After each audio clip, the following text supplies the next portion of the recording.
इस प्रकार से गोपियों का अपनी था जब यहाँ पर सभी गोपियाँ एकत्रित हो जाती हैं, कन्हई कहते हैं, हे गोपी, क्या ब्रज में सब कुशल मंगल तो है? इतनी रात्रि को तुम लोग यहाँ पर पधारी हो, ब्रज में सब तो ठीक तो है? तुम्हारे घर के पति, सास ससुर, बच्चे क्या कर रहे हैं? तुम्हें जाकर के उनकी सेवा करनी चाहिए। गोपियाँ कहती हैं, हे प्रभु, जब तक आप नहीं थे तब तक तो हम उन्हीं की सेवा करते थे, अब तो हम आपको ही समर्पित हो चुके, अब तो हमारे लिए आपसे बढ़ करके, आपको पा करके तो हमारा कोई न पति है, न कोई पुत्र है, न पुत्री है, अब तो सब कुछ आप ही हो। हे प्रभु, आप हम लोगों पर, हम पर कृपा करें। इस प्रकार से गोपियाँ भगवान को समर्पित करते हुए वचन बोलती हैं। अंत में सुखदेव जी संगति लगाती हैं कि भगवान जब उनको वापस जाने के लिए बोल देते हैं तो उनका सिर नीचे हो जाता है और पैरों से जमीन को खुश चली जाती है।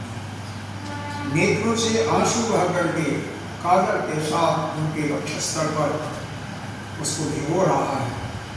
गोपियों ने श्याम सुंदर के लिए अपनी सारी कामनाएं सब कुछ छोड़ दिया, यहाँ तक कि भोजन भी, जो भोजन कर रही थी वो भी भोजन छोड़ करके चल रही थी और उनका रोते रोते नेत्र लाल हो जाती है, गला सूख जाता है, मुँह से कुछ बोला नहीं जाता है।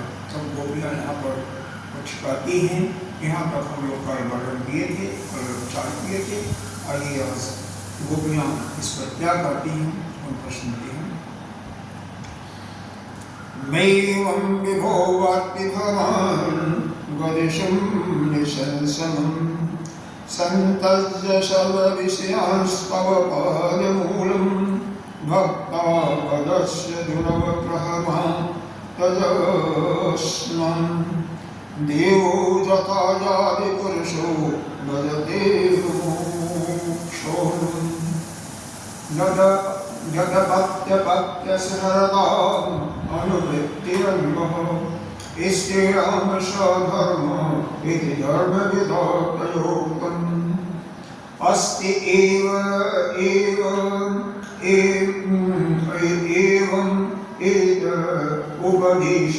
उपदेशपदेत्ययीषि दृष्टो भवान् तन्वृतां किलं विवाहतमान् कुर्वन्ति हि ते रतिं कुशला स्वात्मन् नित्यप्रियतिशतादिः आतिर्दयन् तन्तशील परमेश्वर मा अश्नक्षिन्द आशामृतां ते चिरागरवेन्दनीत।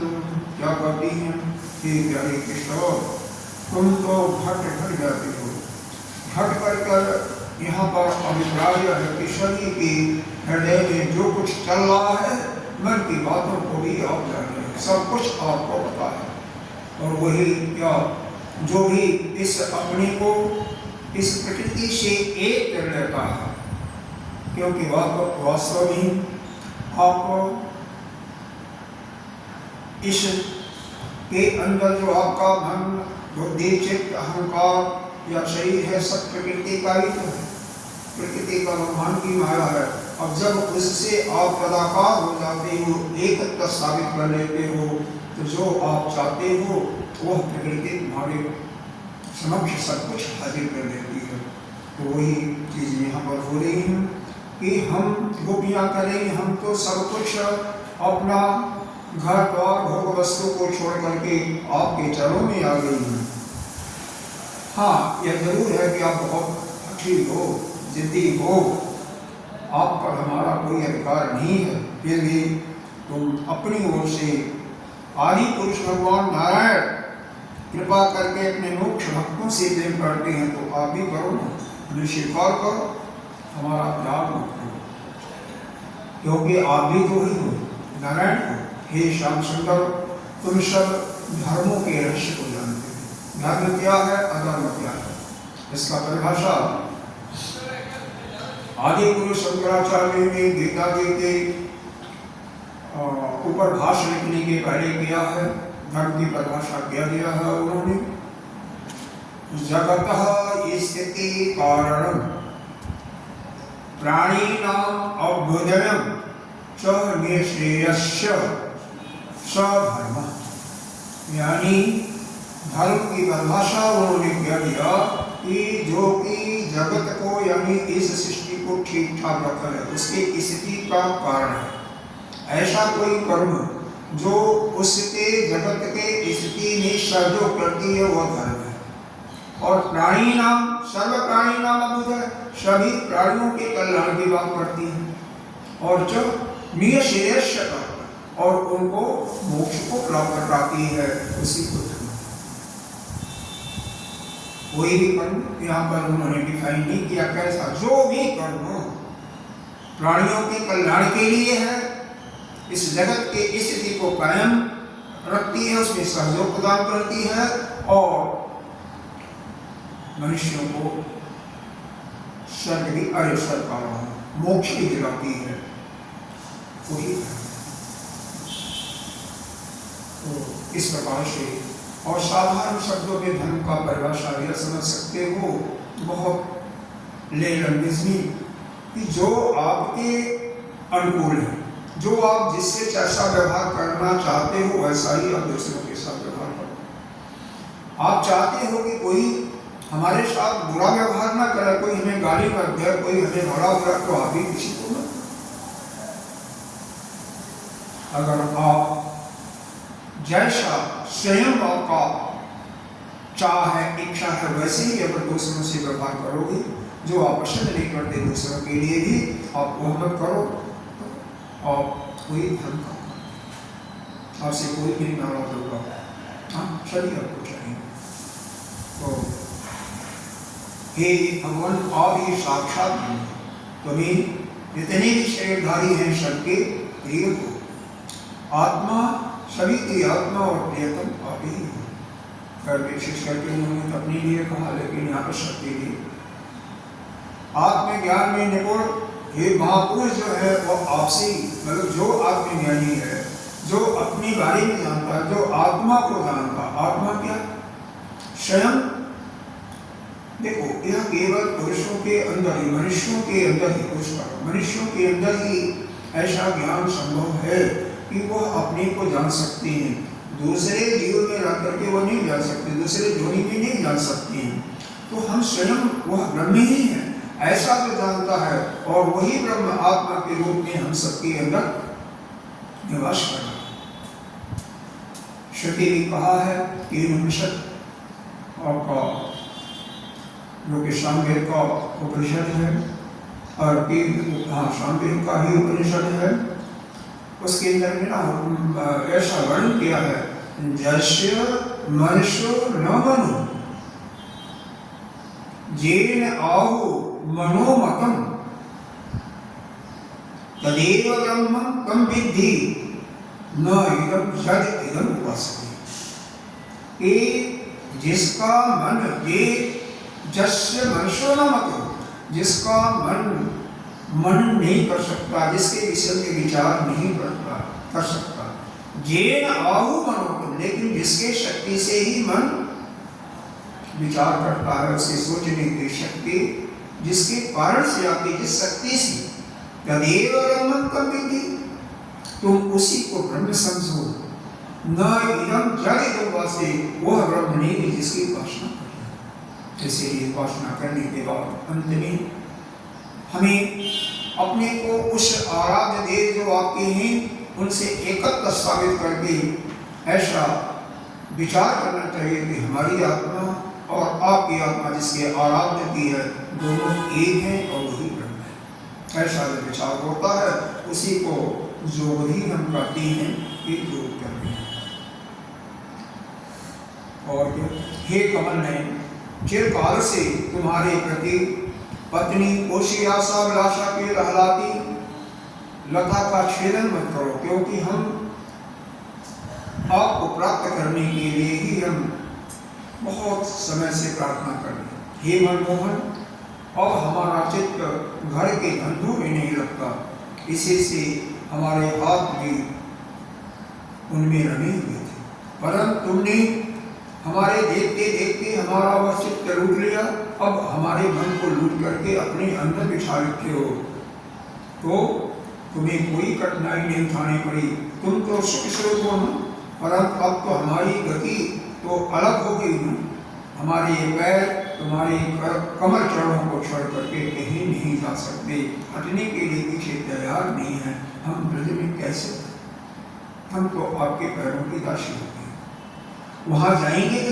क्या करेंगे, क्योंकि मन तो आपने चुरा लिया है, मन तो आपके पास रहेगा, हम जाकर के क्या करेंगे, आगे क्या करते हैं। दध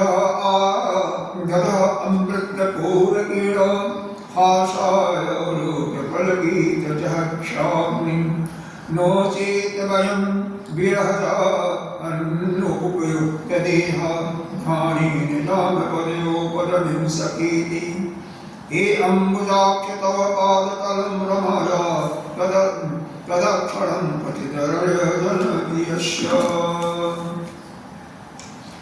असतात्मतत्त्ववृत्ति न अन्यसमाक्षं मंगः अस्तात्मं तैर्अभिरमिता वक्तपर्यमः। क्या करें हम कि हे प्राणवल्लभ, तुम ही हमारे सखा हो, तुम्हारी जो मंद मंद मुस्कान है, प्रेम भरी चित्त और आपकी मनोहर संगीत, वह हमारे हृदय में आपसे मिलन की तीव्र अग्नि को जो है इसको धड़का दिया है, जैसे अग्नि धड़क जाती है तो जलती रहती है, उसी प्रकार से जो हमारे अंदर मिलन प्रेम के मिलन की आकांक्षा थी, इच्छा थी, उसको आपके इस हाव भाव चित्त ने उसको धड़का दिया है अग्नि को। अब तुम अपने अधरों की रसधारा से इसको बुझाओ, नहीं तो हे विक्रम, हम सच कहते हैं कि आपके विरह व्यथा में ही हम अपने शरीर को जला देंगे और ध्यान के द्वारा आपके चरण कमलों को ही। यही कहानी आती है, इस रूप में तो नहीं है, विरह के रूप में तो नहीं है, लेकिन सती जी जब नाराज हो जाती हैं, जब अपने पिता कि यज्ञ में गई हुई थी, हालांकि शिव जी ने तो मना किया हुआ था कि प्रजापति दक्ष प्रजापति उनके पिताजी थे, मत जाओ, क्यों, वह शिव जी से नाराज थे। जब वहां पर जाती हैं, माँ के अतिरिक्त न उनकी बहनें ठीक से बात करती हैं, न पिता, कोई उनका जब तिरस्कार सभी लोग करती हैं और देखती हैं कि शिव का कोई भाग ही नहीं है यज्ञ में, तो कहते हैं ना कि अपने को उस जड़ी में हवन कुल में, तो हवन कुल में नहीं डाला था उन्होंने अपने अंदर से ही वह प्राण अग्नि को उत्पन्न किया था और उसी में दग्ध हो गई थी, जो केवल से अग्नि स्वयं उत्पन्न किया होने पर दग्ध हो गई थी। तो ऐसा ये जगह दृष्टांत आते हैं। हे प्यारे कमलवंत, तुम वनवासियों के प्यारे हो, और क्योंकि वह सबसे तुमसे बहुत प्रेम करते हैं, वहाँ की वृक्ष भी तुमसे प्रेम करते हैं, गोमे तो करते ही हैं, पक्षियाँ भी करते हैं, यहाँ तक कि तुम्हारे जन चरण कमलों के सेवा का अवसर लक्ष्मी जी को कभी हमेशा नहीं मिलता है, और भगवान यहाँ पर कैसे मिलेगा, उन्हीं चरण स्पर्श में प्राप्त हुआ, क्योंकि आपके चरणों का स्पर्श में भी प्राप्त हुआ। जिस दिन यह सौभाग्य नहीं मिला और तुमने हमें स्वीकार करके आनंदित किया, उसी दिन से हम और किसी के सामने एक क्षण के लिए भी नहीं मिला। यही होना चाहिए, जब आपका चित्त उस नारायण से लग जाए या किसी भी रूप में उस परमात्मा के विग्रह से लग जाए, तो और कहीं मिलने के लिए और किसी का दर्शन करने के लिए और लोग किसी को कहती हैं इतना ऐसा, फिर निश्चित रूप से वो तुम्हारा कल्याण होगा।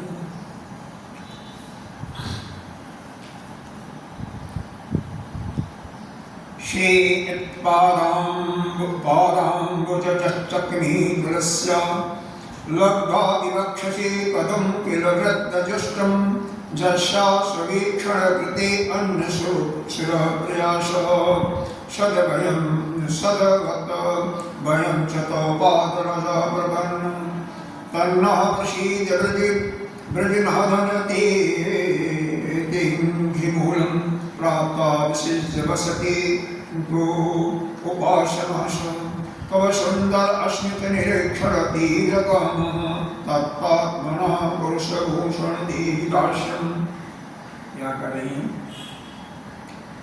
कि हे स्वामी, जिन लक्ष्मी जी का कृपा कटाक्ष प्राप्त करने के लिए बहुत देवता बहुत बड़ी तपस्या करते रहते हैं, वही लक्ष्मी जी आपकी वक्षस्थल में बिना किसी प्रतियोगी, उनका कोई प्रतियोगी तो है नहीं, बिना किसी प्रतियोगिता के उस स्थान पर विराज कर रही है और अपनी सौज तुलसी के साथ तुम्हारी चरणों की रज पाने की अभिलाषा किया। लेकिन भगवान नारायण की पत्नी तुलसी जी भी थी, गंगा जी भी थी, सरस्वती जी भी थी और लक्ष्मी जी तो ही है। यह ब्रह्मवंत पुराण में इनका विशेष आकार है। किस प्रकार से वहाँ पर गंगा जी और सरस्वती जी विशेष बहुत झगड़ा करती रहती थी, झगड़ा तो चलता ही रहता है, लेकिन लक्ष्मी जी किसी से कुछ नहीं करती है। आपके चरण कमलों को बस उनका रस पाने की अभिलाषा किया।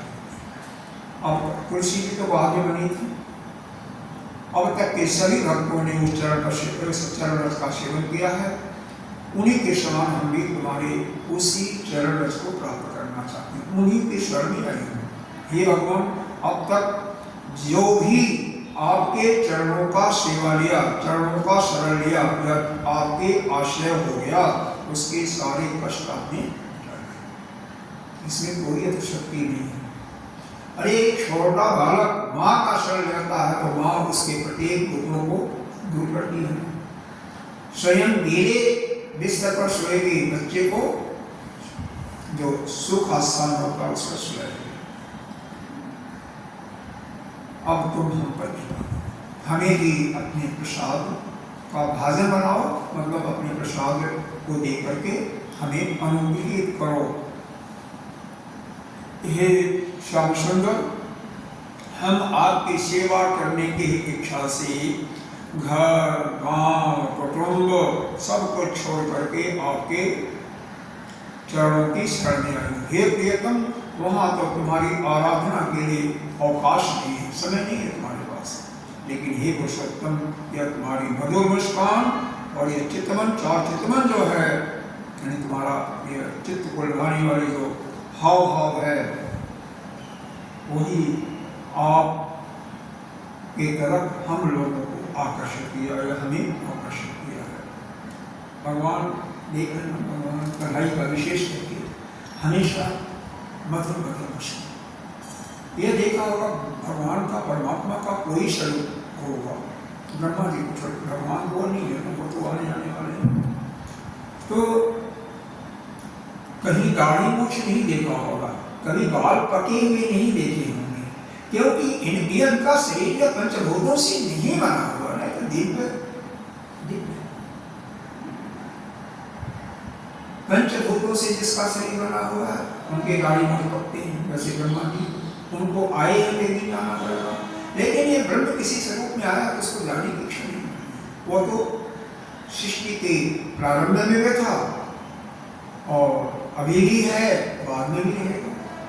याद है ना चतुर्श्लोकी भागवत गीता में, अहमेव शमेयादे नान्यजस्सपरम, पहला ही लाइन यही है, अहम एवाग्नि, मतलब सृष्टि के प्रारंभ में मैं ही दूंगा, अहम एवाग्नि, भगवान के सिवा और कोई नहीं है, वही।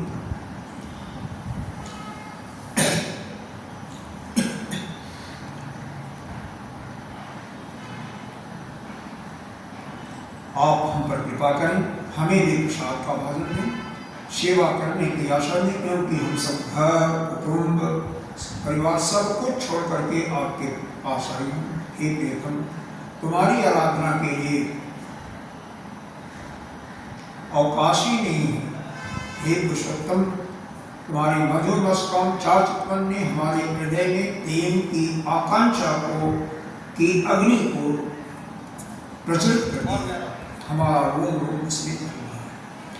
तुम हमें अपनी दासी के रूप में स्वीकार करो और हमें अपनी सेवा कर सको। देखो भगवान का या किसी भी जिसको आप अपना मानते हो आपसे ऊंचा है, तो सेवा के द्वारा ही उससे मिलन आपका हो सकता है। ये बोला भजन का, हम भजन करते हैं भक्ति का, तो भक्ति का पहला सूत्र ही है भज सेवा है। अगर पंजाब में जाएं तो वहाँ पर इतनी सेवा की प्रधानता है और भक्ति की प्रारंभ वही है, भज सेवा, पहली सेवा। फिर आता है भजनार्थ भक्ति, फिर भजन स्मरण और फिर भंजनार्थ भक्ति तीसरा सोपान में। फिर वह इस अंतःकरण में जो ग्रंथियां पड़ी हुई हैं कर्तृत्व भोक्तृत्व ज्ञातृत्व उसको नष्ट कर।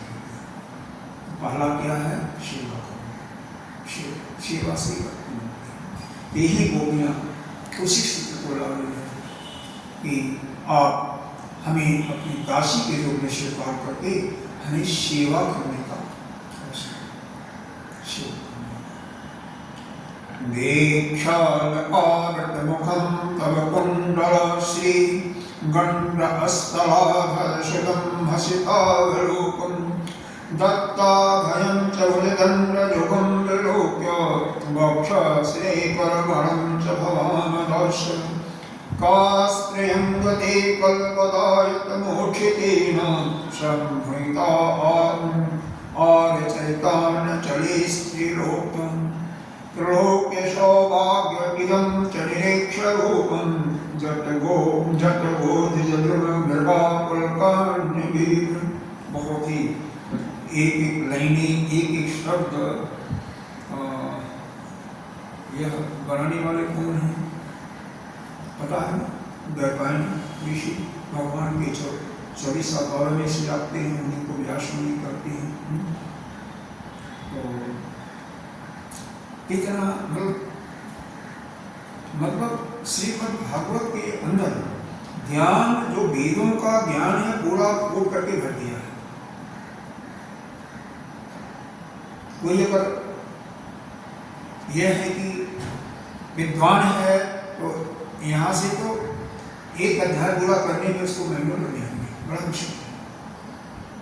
जगह जगह पर एक एक शब्द ऐसे ज्ञान की उसमें मोतियां उसमें झल रही हैं, उससे आगे बढ़ने का मन नहीं।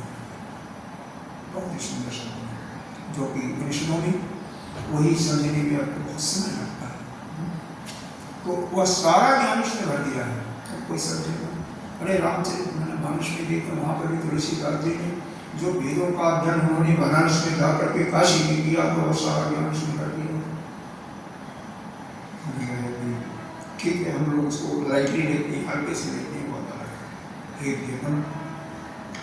आपका सुंदर मुख कमल जिस पर घुंघरारी ये हल्की मतलब ये बाल ये झलक रही है, तुम्हारी ये कमनीय कोल जिन पर सुंदर सुंदर कानों में कुंडल अपना सौंदर्य बिखेर रहा है, तुम्हारे यह मधुर अधर उनकी सुधा सुधा को लजाने वाली है, तुम्हारी यह नैन मनोहारी चित्रवंचित जो मंद मंद मुस्कान से उल्लासित हो रही है, तुम्हारी ये दोनों भुजाएं जो शरणागतों को अभय देने वाली हैं। देखा ना, भगवान ने कितने बड़े बड़े राक्षसों का 7 साल की अवस्था में सरकार, अरे पूतना को तो 6 दिन का था, 6 दिन कम तमाम कर दिया था। तो वहाँ पर भगवान पैदा थोड़ी होते हैं, वो तो जैसे ये ठीक है प्रकट होती है, पैदा थोड़ी हो रही है। 6 दिन के थे, यह जो बनता है वो बोर्ड है, भगवान ने पैदा होती है, गर्भ में नहीं आने को दिया। तो कोई भाव है, लिख दिया जाता है, बताया भी जाता है। तुम्हारा तो लक्ष्मी जी का जो सौंदर्य की एकमात्र देवी का नित्य पीड़ा स्थल है, यह देखकर हम सब तुम्हारी दासी हैं। हे श्याम सुंदर, इस तीनों लोक में यानी पूर्ण सृष्टि में देखो लोग बताए गए हैं। आपके ऐतरेय उपनिषद के अनुसार 4 लोग बताए गए हैं। कौन कौन? पहला लोक है अम्ब, दूसरा बताया गया है अंतरिक्ष, तीसरा मृत्युलोक और चौथा आप यानी जल, और वही आपके कई जगह 14 लोग बताए गए हैं पुराणों में। 14 लोग और कौन? भू पृथ्वी, भुवः स्वः मह जन तप सत्य, 6 ऊपर के और पृथ्वी 7 पृथ्वी के नीचे बताए गए हैं। अतल, वेतल, सुतल, तलातल, रसातल, महातल और पाताल। इस प्रकार से यह 14 लोग बताए गए हैं। कहीं 4 लोग, कहीं 14 लोग, और बाकी तो कई 3 लोग भी बताए गए हैं, सुना होगा। तो लोग ऊपर और नीचे, तो यह जगह जगह ऐसी महिमा कही हुई है। तो यह तुम्हारी भविष्य की कहानी है ना, इसको सुन करके त्रिलोक सुंदर मोहनी मूर्ति को ये एक बूंद संतर से त्रिलोक की सुंदर का दान करती है। एवं जिसे देख करके गौ, पक्षी, वृक्ष, हरित सभी रोमांचित और पुलकित हो जाते हैं। अपने नेत्रों से निहार करके मर्यादा से विचलित न हो जाए, कुल कान और लोक लज्जा को त्याग करके आपके अंदर ही रखते हैं। मनुष्य की प्राण होती है ना, देवता लोग तक मुक्त हो जाते हैं। अरे वृक्ष जो कि अस्थावर है, इसके जंगम है, उनके अंदर ही अस्पष्ट हो जाता है, वो भी मुस्कुराते हैं। उनके अंदर भी भगवान को पाने के लिए आतुर हो जाते हैं। और क्या बताया उन्होंने?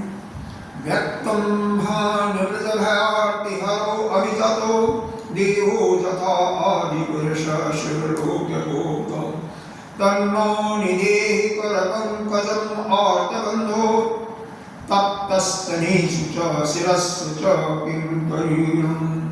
हमसे यह बात छिपी नहीं है कि जैसे भगवान नारायण देवताओं की रक्षा करते हैं, वैसे ही भगवान को यहाँ पर चूंकि उनके प्रिय थे, तुम भी कर रहे हैं, तो तुम प्रेम से कहा जाता है, तो इसमें कोई ऐसी बात मत सोचिएगा। ब्रजमंडल का भय और दुख मिटाने के लिए आप प्रकट हुए। यह भी स्पष्ट है कि दीन दुखों पर तुम्हारा बहुत बड़ा प्रेम है, बड़ी कृपा है। हे प्रियतम, हम भी बहुत दुखियारी हैं, हम भी दुखी हैं, ऐसा नहीं है। तुम्हारे मिलन की आकांक्षा से की आग से हमारा वक्षस्थल है। तुम अपनी इन दासियों के वक्षस्थल और सिर पर अपने कोमल कर कमल रख करके हमें अपना लो, हमें जीवन। इतनी गोपियां भगवान के प्रेम में विह्वल हो गई हैं कि क्या पूछना। सुखदेव जी यहाँ पर फिर संगति देती हैं।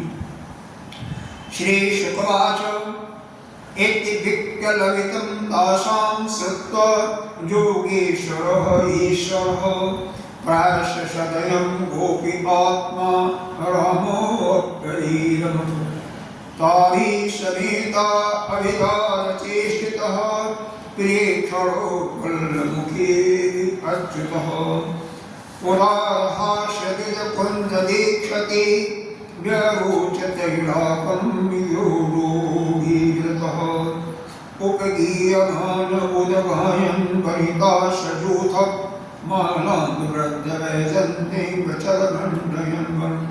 शुकदेव जी क्या कहती हैं? हे परीक्षित, भगवान कृष्ण शनकादि योगियों और शिवादि योगेश्वरों के ईश्वर है। मतलब शिव के भी ईश्वर के, देखो यहाँ पर कोई यह बस सोचिएगा, वह परमात्मा ब्रह्म तो एक ही है। अब क्योंकि इस श्रीमद् भागवत महापुराण के अंतर्गत कृष्ण को ही सर्वश्रेष्ठ माना गया है, इसलिए इनको ब्रह्म के रूप में माना गया, तो इसलिए यहाँ पर लिखा गया कि शिव के भी ईश्वर।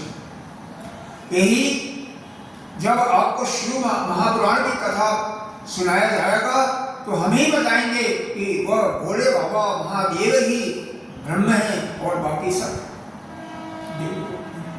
यही जब देवी महाभागवत पुराण सुनाया जाएगा तो बताया जाएगा माँ दुर्गा ही बड़ी नीति करने वाली, वही ब्रह्म के रूप में बाकी सब ब्रह्मा विष्णु ऐसे को तीनों को नीचे। तो यह तो एक अपने भाव को प्रकट करने की वह है, जिसको हमने बड़ा मान लिया जहां पर वहां पर है। लेकिन वास्तविकता क्या है, इसी के लोग को ज्ञान नहीं, कंफ्यूज भी हो जाती है, भ्रम भी पड़ जाती है। क्यों कि वास्तविकता यह है कि ब्रह्म एक ही है, और वह ब्रह्म कैसा है, निर्गुण निराकार है। पहला शब्द उस ब्रह्म का है निर्गुण निराकार, न तो उसके कोई गुण है न कोई आकार है। अरे उसके हाथ पैर भी नहीं, कुछ नहीं। कहा गया ना, बिनु का चल ही सुने बिनु कहा, कुछ भी नहीं। और वही जब उसके अंदर ऐसा भाव आता है, एक से मैं यही हो जाऊं, ये बहुत शर्म, बहुत हो जाऊं, तो वह सगुण का रूप धारण करता, सगुण निराकार का, उसी को आप कह लेते हो भगवान कहते हो। कोई ईश्वर कहता है, कोई ब्रह्मा के नाम से कहता, कोई विष्णु के नाम से, कोई शिव के नाम से, महेश के नाम से। पालनकर्ता को अलग कर देते हो, और जन्मदाता को अलग ब्रह्मा जी को, और यह प्रकृति की जो तीनों गुण है उसके आधार पर शतरंज, और मारने वाले को, संहार करने वाले को शिव को अलग है। लेकिन वास्तव में ये तीन नहीं है, एक ही है, अलग नहीं है। अरे किसी की कोई सत्ता ही नहीं है, तो एक ही ब्रह्म है, बाकी तो सब वही नाना रूपों में नाच रहा है, लीला कर रहा है। चलिए आगे देखिए, शुकदेव जी क्या कह रही हैं। श्री शुकवाच इति विक्लृतं तासां सत्ता योगेश्वरैश्वर भ्रष्टव्यं गोपी आत्मरहं परिमतम्। हे भगवान, आप सभी के ईश्वर हैं। जब उन्होंने गोपियों की कथा और व्याकुलता भरी शब्दों को सुना, उनका हृदय दया से भरा। इस सृष्टि में कौन ऐसा है जिसकी अगर आप प्रार्थना करो तो वह दया से नहीं पसीजेगा। दया सबके अंदर आती है, चोर भागो और भी दया से पसीज जाती है। आपने सुना होगा कि फूलन एक देवी थी, डाकू थी फूलन। यहाँ पर यूपी और एमपी का जो बीच में इलाका है, वह भी और भी लुटेरे थे, लूटते थे लोगों को, लेकिन गरीबों के लिए दान कर देते थे। किसी की शादी है वहां भी करते थे। तो यह दया तो यह परमात्मा का दिया हुआ चीज है, सबके अंदर आता है। तो भगवान के अंदर तो असीम है, हम लोगों के अंदर थोड़ा थोड़ा है, प्रेम भी थोड़ा है हम लोगों के अंदर, शक्ति भी थोड़ी सी है, ज्ञान भी थोड़ा सा, लेकिन परमात्मा के अंदर तो असीम है, जिसकी कोई कल्पना नहीं कर सकती। आप अपने आप निर्मल करती हैं, आपको किसी बाहर वस्तु की इच्छा नहीं होती। अब भगवान को तो हम भोजन भी कराते हैं, भोग लगाते हैं, लेकिन भगवान को क्या है, उन्हीं का तो सब कुछ है, उनको क्या है। लेकिन नहीं, अगर आप उनको अपना मानते हो, उनके अंदर भी उस पत्थर के मूर्ति में भी जीव मानते हो, तो निश्चित रूप से आपको खिलाना चाहिए। और वह जब आपका प्रसन्न हो जाएंगे तो आपका खिलाया हुआ भोजन करेंगे। कई ऐसे दृष्टांत आए हुए हैं कि उन्होंने भोजन किया। भगवान कृष्ण अपने भावभंगी चेष्टाएं, देखो बातें बात बाद में, जो भी 10 मिनट 20 मिनट आधा घंटा का समय है, जो समझ में नहीं आता उसको पूछ, माना नहीं है। लेकिन आपस में बात करता है कि यहाँ पर तो बहुत लोग हैं, डिस्टर्बेंस किसी का नहीं है, जैसे भी रहो कोई बात नहीं। यहाँ तो कोई एक दो एक माता की आ जाती है, कोई तो आता ही नहीं है, आज वो भी पता नहीं क्या बात होगी, तो 2-4 और आ जाएंगे।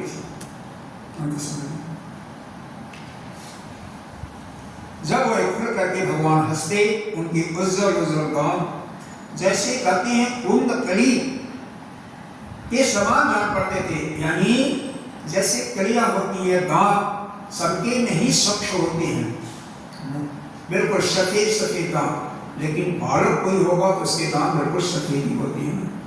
धीरे धीरे इसमें मल पड़ता है, उसकी सफाई हम ठीक से नहीं करते हैं, या रोग आ जाता है तो यह पीला पड़ जाता है। नहीं तो दांत तो वही, और भगवान के दांत हो वही अंग है, वह तो हमेशा एक जैसे रहता है, हमेशा जुआ रहती है। उसी की बात की जा रही है यहाँ पर।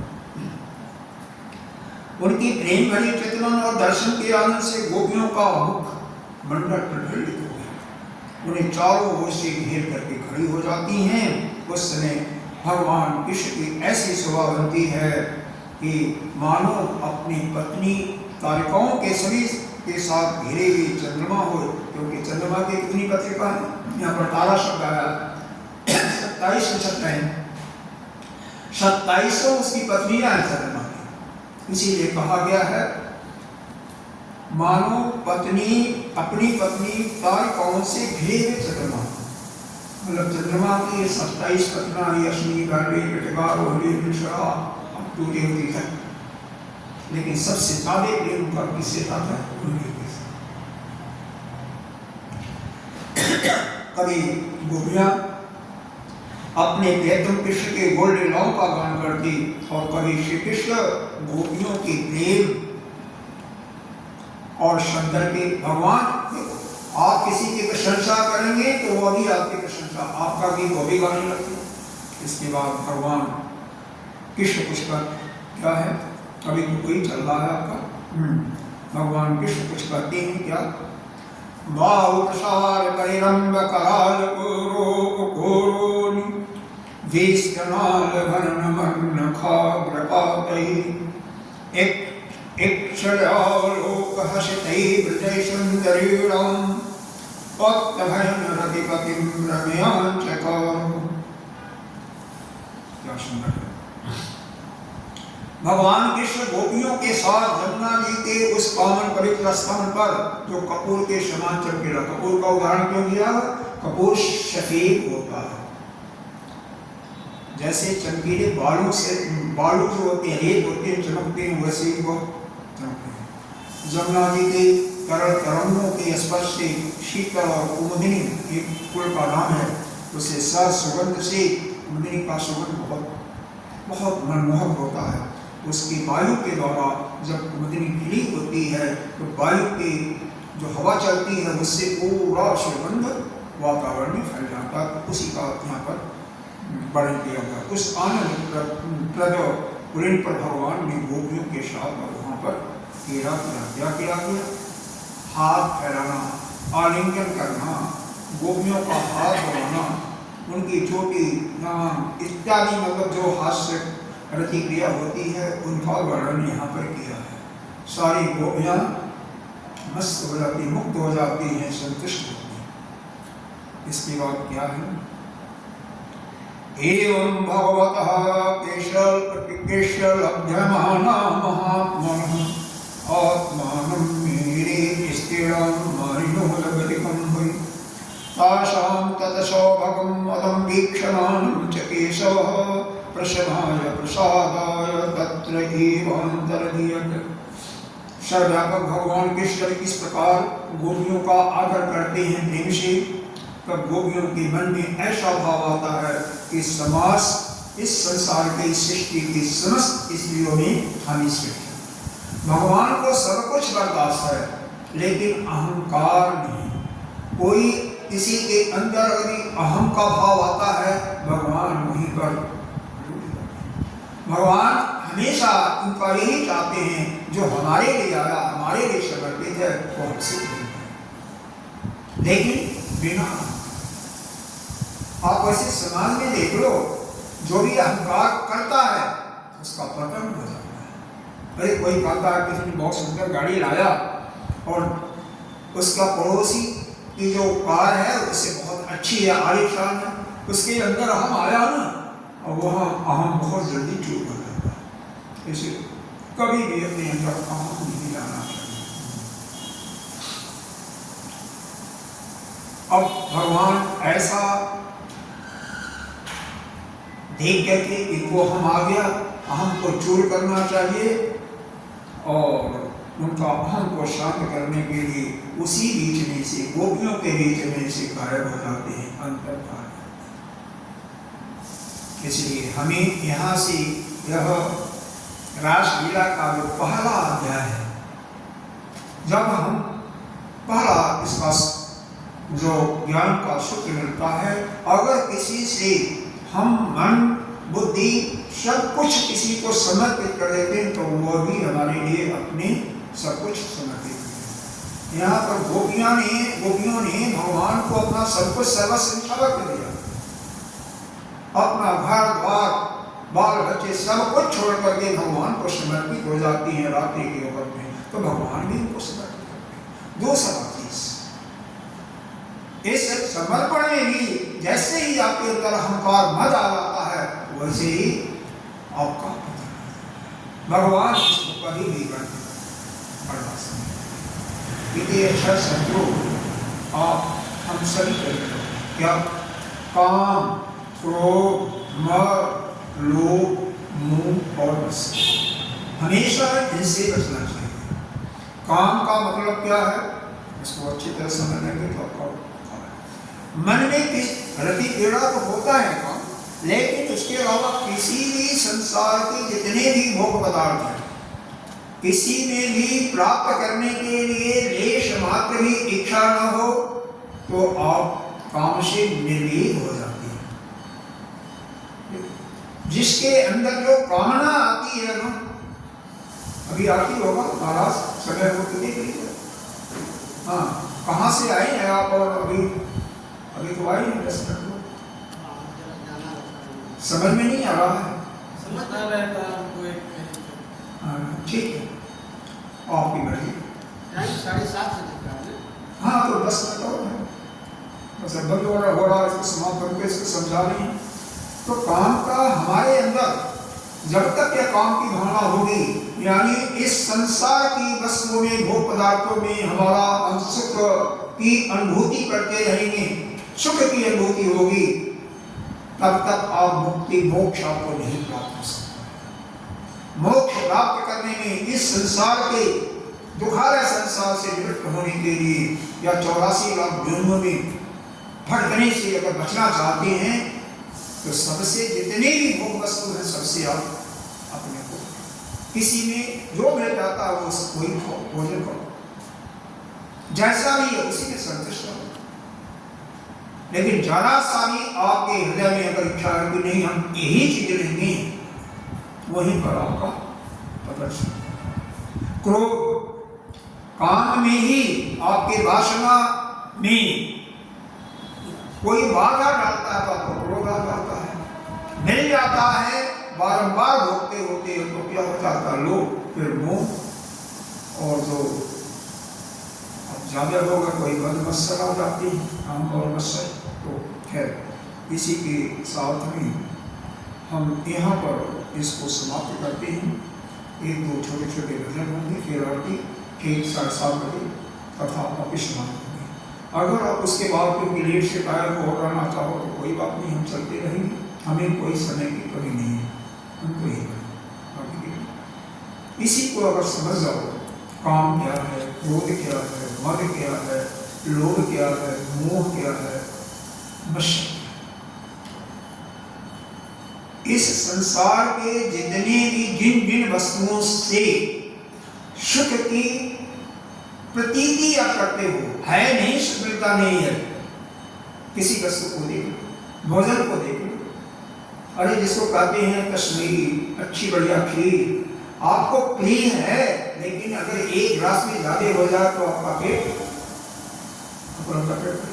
कोई भी चीज है, जितनी भी भोग वस्तु हैं, निश्चित रूप से उनसे सुख या लौकिक इसको कहते हैं शांति, थोड़े समय के लिए मिलती है, क्योंकि यह सुख क्या है?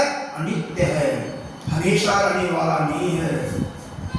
एक समय आया, थोड़ा सा आया, फिर समाप्त हो, और इसमें इसको प्राप्त करने के लिए जो बाधा पहुंचाता है उसके प्रति आपका